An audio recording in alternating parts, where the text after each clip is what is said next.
Hello everyone. So, what I did all this afternoon and everything was make another challenge lock. And this one just happens to be number 10. And I named it OMG because I'm surprised that this key even works. Sometimes it only wants to go clockwise, but the key will turn counterclockwise.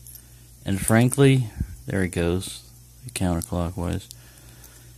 Frankly, with what I put in here, I'm surprised it even turns. You just gotta get the spacing just right. Look how it turns there. It's not doing anything. But man, you're definitely gonna get some snags on this. I have not picked it. Also, see my Loctite is still not dried up. Just getting the key to go in and out. I had to smooth this. Oh, sorry, I've been sort of off camera, haven't I? I had to smooth this key up a lot. But it does go in, and you can turn it counterclockwise. And this is a split ring. That's not me cutting myself. That's, like I said, the Loctite has not dried yet on this one. But there's the bitting. Doesn't hurt to show the bitting on this one. Sometimes I'll mummify keys and sometimes I won't. On this one, I don't mind showing it because the bitting that it came with is pretty good. These are these kick cylinders that if the cuts are not deep enough for me, or I can't get enough action or whatever, that I want out of the key, then I'll modify it. But on these, most of these I haven't had to modify at all. I can just use the bitting that it has in there. I knocked out that top plate, and well, I started knocking it out, and then I basically curled it out. That's what happened afterwards. And basically, I peeled that off, so I had to tap that, and I'm running out of tap screws up there. I use metric taps, M4s, and so I'm going to get some more of those pretty soon. But that's the only way I can thread a lot of these Bibles on these kick cylinders. They don't have a cutout in the bottom like. So I have to go up on top and tap them. And then like on this particular one here, I don't necessarily thread all the chambers just because I tapped them up there. That's really just my captive. It's a way of replacing the plate. But it also allows you to tweak individual stacks, which I tried to do on this one. And when I was almost finished with it, I was still trying to tweak the key to get it to work to where it was going in and out. I pulled it out, and one of the cap screws, they're fairly loose. Sometimes I have to back them off fairly loose to get them to work, and it shot up, and I could hear a ping ping. It landed somewhere over there, and I found the pieces later on, but it was funny. It was funny to me. So there's a lot of OMG moments on this thing, and I haven't even started picking it yet. But I am going to send it out. Like I said, normally I don't videotape my challenge locks, and before I will pick them, and I may videotape them for myself, but I usually don't put it out on the public or anything if I'm sending a challenge lock out. Just to give the challenge lock every chance it can, to resist picking, because you can learn stuff, from watching someone try to pick a lock.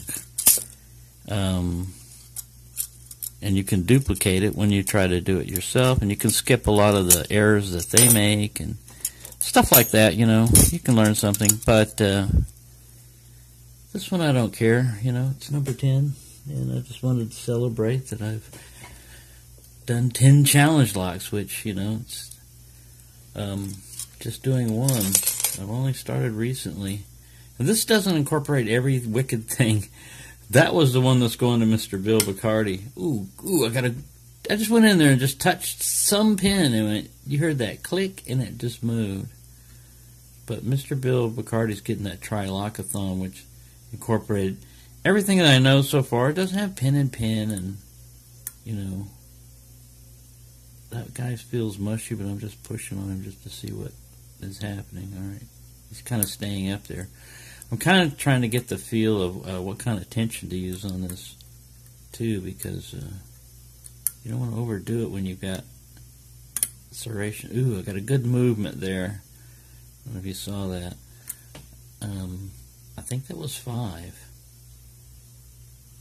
If not 5, I'm getting some counter. And that pin I just pushed way too far. Oh. This one is sneaky though. I just remember what I put in, how I built this one, and man, it's incorporated something that Potty told me to forget about seeing.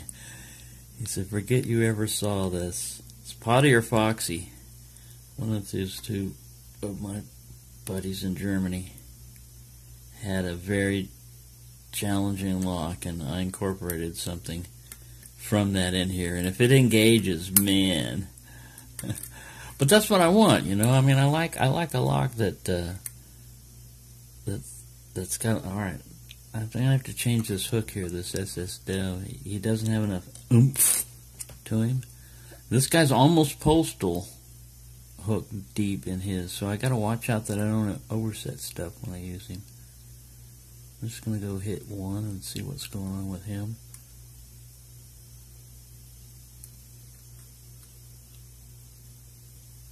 One seems alright. There was somebody binding back here in 4 or 5. I may not get this guy open. It's already at 7 minutes and stuff. And if I do, I'm not going to gut it. I mean, that is about the only thing. I'm going to leave that to the person, because believe me, I spent all afternoon on these pins. I didn't take any pictures of them or anything for myself. So,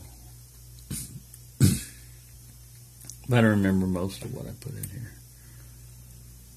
And, man, excuse me. I believe I've already messed this thing up. I mean, the picking part of it, because I got that false set, but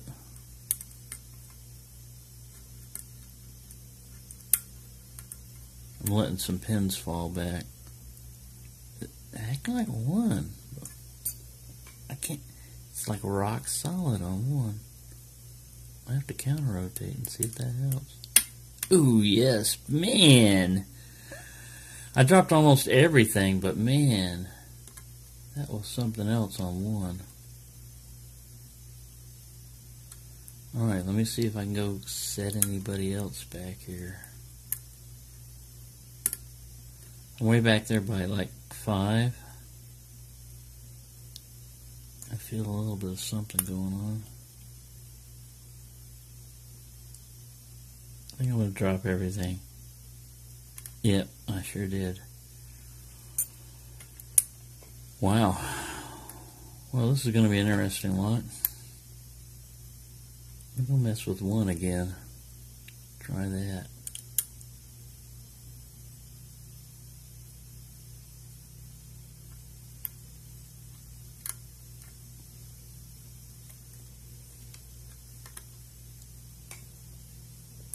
Right, we're at 9 minutes, 16 seconds, so I still want to pick on this some more because it's getting pretty interesting. Ah, man.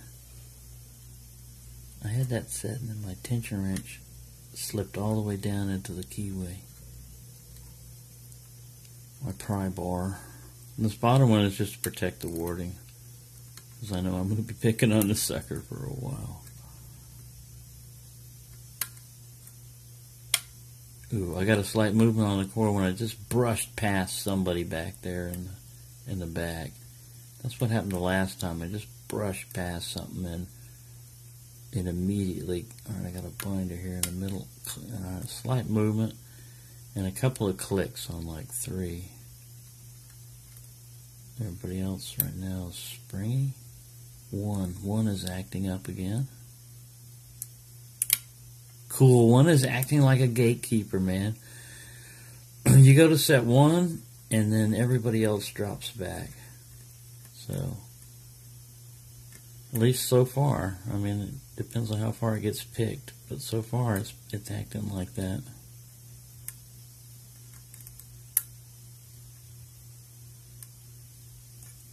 There goes acting up again. Oh, I got a slight click, but another click. I think I overset somebody. I think it was 2 that I just overset, but I'm not sure. I'm going to mess with 1 a little bit more. I'm going to try to overset him, see what happens. Alright, 1's way up there now. Oh, I got to click off of him still. I don't want to push him any further. I'm just going to leave him with that click. I'm going to go to 2 here. No 2, springy.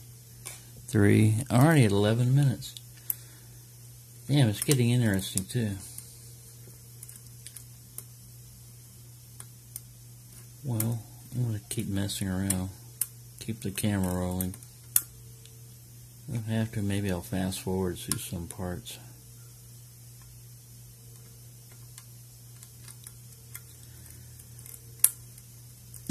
But yeah, it's late at night. Like I said, it's been all afternoon and into the evening making this thing and taking a break and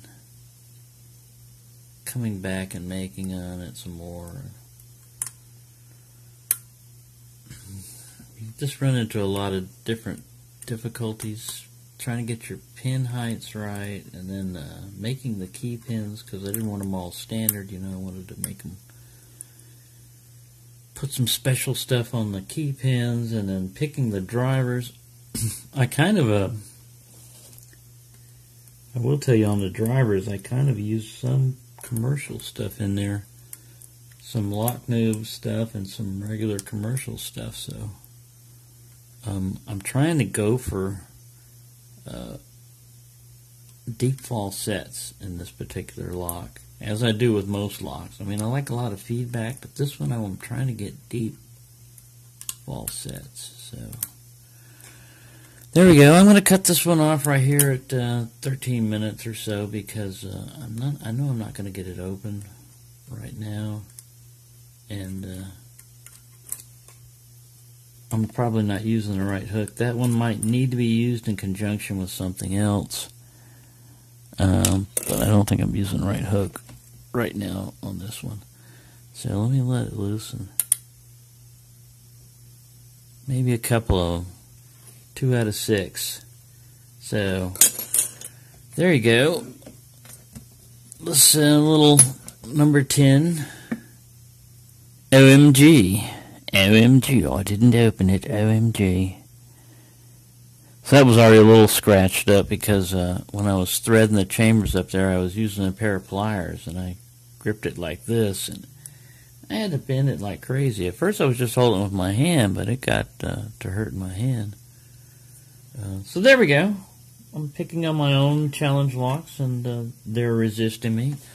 But I will send them out to community, and you'll see other people picking them, or maybe not, you know, if it winds up in a naughty bucket. But I don't think so. I think most people will get through these without too much difficulty. At least most of the people I know that I mail to and everything will probably zip through most of these with the greatest of ease. Not I.